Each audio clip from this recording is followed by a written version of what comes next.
All right. SuperSport Chiefs, Donna. I think Chiefs are coming into this one as the underdogs, purely based on form. I think they haven't done exceptionally well until this far. They currently find themselves 14th on the league standings, and I think that's a call for concern. And playing against SuperSport, which has just turned the corner because they also didn't have a good start. What is your take on it? I think the biggest problem that Kaizer Chiefs are facing, which is the home team, I think it's just scoring goals.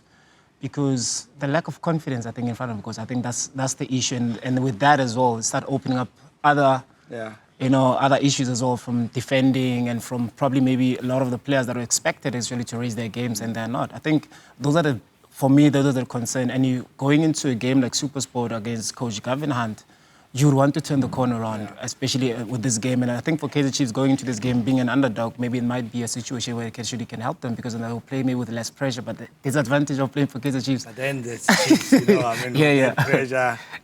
They played a draw against Marumo Gallants over the weekend. They were trailing for the better part of the game.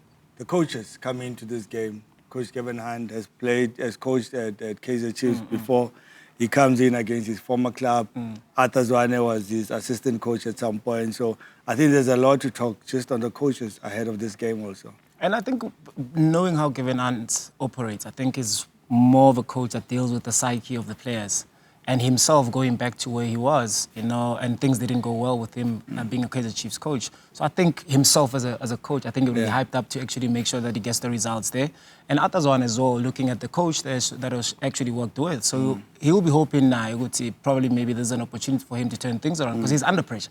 If there's one coach man that is under pressure between the two coaches, Atazwan, to turn things around, and you look at how Kaizer Chiefs are playing, there's a lot of conversations as to, is this the Kaizer Chiefs way? Is Arthur will be given enough time actually to turn things around? So that is, for me, that's interesting on the bench. Yeah, and also I think just it takes us back to when we were playing, you know, playing against Coach Gavin Hunt has never been easy. I didn't like it. No, look, he made it very difficult. You know, the planning ahead of the game, tactically, you have to make sure. I mean, when you start a session and you are practicing throw-ins, you know, and corner kicks, how to defend your set pieces. Because you know that's how he's going to come. That's how he's going to come. You know, that's always been his strength. And with Coach Arthur, with his playing style that he wants to have an imprint on this team, have you picked up where the strength of Chiefs could be, and also just maybe taking us back to your days when you played? Look, I think from a Chiefs perspective, because FNB Stadium is such a huge pitch, they might use the pitch better because they've got players that are capable of playing the ball on the ground. And then maybe using those spaces where Keegan Dolly or Kamabila, hopefully they're on the pitch to maybe try and turn things around for them. Because for SuperSport, you look at how they want to play. They play more like a percentage type of football, where they normally midfielders, they play with the second ball once it drops, and then they make sure that they in the opponent's half. So maybe with that, I think it's going to be maybe one of those games where SuperSport might punish Kaizer Chiefs in terms of set pieces, because you've got Hlatswayo, you've got Dihloko that is very dangerous in set pieces as well. You've got Krobla as well. But also, I think the element, SuperSport, I think the most dangerous player right now is Reyners because of his speed. Yes, of course, I mean, listen, like whenever he cuts in from the left-hand side, I think his technique, and as well, he's comfortable playing crosses with both left and right. And knowing that Krobla enjoys playing in and around the 16 yards, so he's going to get more of the balls in terms of the crosses. Yeah, and I think when you're talking about that, it also just picks on the defensive blunders the Chiefs have made against Marumo Gallants again. They conceded in the run of play. And when you look at how they conceded, I think it should be a call of concern for the coach also, Coach Atazwan, and saying, what do you fix? Because you're not scoring goals. At the same time, you're conceding. They've only scored 5 goals thus far. That's very and concerning. They've conceded 8. So their goal difference doesn't really paint a good picture. And, you know, and they're playing against a SuperSport team that has really picked up form. And it could be, again, the best time to play Chiefs from a SuperSport point of view. Of course, I mean, you look at also how SuperSport won against Mamelodi Sundowns. You know, the confidence after that, you know, going into Maritzburg where normally people don't win on that pitch and being able to get maximum points. The confidence from the SuperSport side is very high. And I think one thing that Governor will probably do is try and make sure that they sack the players up, make sure that they play the best that they can. Because if you look at both defense, both centre backs for both teams. There's no speed. Yeah. So Kada Onale Dupre's that also can be able to punish SuperSport with the speed. Kamo, you've got Reynolds as well. Yeah. So I think it depends on who manages the space of the pitch better, because I strongly believe that SuperSport will not play a high line because they know that Dupre's will be there. For Kaizer Chiefs, because of how they want to play, build up from the back, they might be forced to play a high line. Look at how they conceded against Marumo Gallants. You look at the space behind. The space behind, So for me, that's the concern. I think that's where the game actually will be won and lost for them. And also coming to this game, I'm trying to pick a key player for Chiefs. I think we would build up on Sekota as we were doing the Marumo Gallants game. And I think for me, faded in and out of the game. And a game like SuperSport, I think it affords him another opportunity to really do much better than he did against Marumo Gallants, because I think he was a bit isolated. You know, they couldn't play him to his strength behind the defense, where he's able to either go wide, get a one-on-one situation, you know, because they were chasing the game again. So he changed the whole preparation of their game.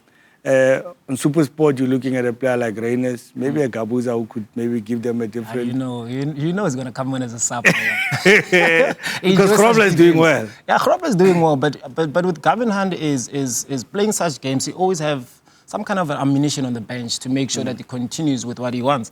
Because he'll probably play maybe a high-pressing tempo game, making sure that Kaizer Chiefs are very uncomfortable, they don't get that momentum as well. So that's where Krobler becomes very important in terms of coming things, being able to engage with other players, hold off play.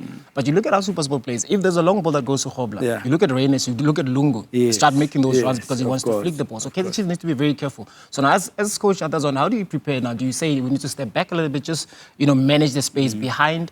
Or do you counter-press, making sure that the defenders, Tulani, now being back with his previous coach, he understands how he plays. He likes to dink those balls into the striker. So how do you prepare as a coach if you're Atazon? If you're Atazon, you try, one, you're playing at home. So you want to impose yourself and take control of the game, but also be mindful of the fact that you are not playing well. So as much as you want to risk by taking the game to the opponents, you also need to be wary at the back as to how covered you are at the back. So I would say your building blocks have to be from the back going forward. Have a solid line where there isn't too much space behind you. At the same time, allow a player like Kune to make sure that he plays as super role as a keeper. But at the same time, try and also disturb the supply behind, meaning that you need to find times where you need to press and hold your line a bit higher up. Or at times you need to make sure you come back into the second zone to just make sure that SuperSport doesn't get that space behind you. It's going to be very difficult to do all those things, especially when there's lack of confidence within the team itself. Confidence is key. Because I think you go into this game knowing that in the back of your mind, you look at all the games, you haven't picked up too many victories. So defensive mode, it's out of the question, especially against SuperSport playing at home. So it's going to be very difficult for Coach Atazon to be able to even select the first 11 that's going to play. Because you look at Abu Khatib when they came in against Gallants, they changed the game. Do you start them now because you're playing against SuperSport? Look, I wouldn't say I would start them. I would start with the team that started against Marumo Gallants, whether it's Itebe, Matt, and George Matlo in the middle. But once again, just tilt the diamond shape a little bit, because I think for me, they are going too much in the defensive ones. They have the two guys pivoting in front of the defense. Rather switch it around. Have one player one and two, there. Yeah, 1 and 2. And for SuperSport, you take one of their 3 midfielders to go and add as a pivot against you. Because then you have space around your holding midfielder who now is also going to be key on your build-up phase. So that midfield is going to be very, very key for Chiefs. Yeah, because I also think that if Matt starts understanding properly as to that role that he plays, once he's in position, once he's comfortable enough, because he's comfortable with both left and right, he can be able to play those games. It's just that for not knowing how Gavin Hunt thinks as well, when Matt goes deep line to try and collect, he needs to be worried as to how does he turn. Because if you can't be a 6 and receive with your back. Exactly. So those are the pressing traps that you'll see Maseko, you'll see Mbata, you'll see Mageman trying to press there to try and create opportunities for this. So I think Matt as well, it's going to be very key if Chiefs want to start the ball from the back. Okay. Look, we're looking forward to this one. I think there's a lot we can discuss about this game. Yeah. So hopefully the coaches are putting all the work to see what we can expect over the weekend. But good luck to both teams over the weekend.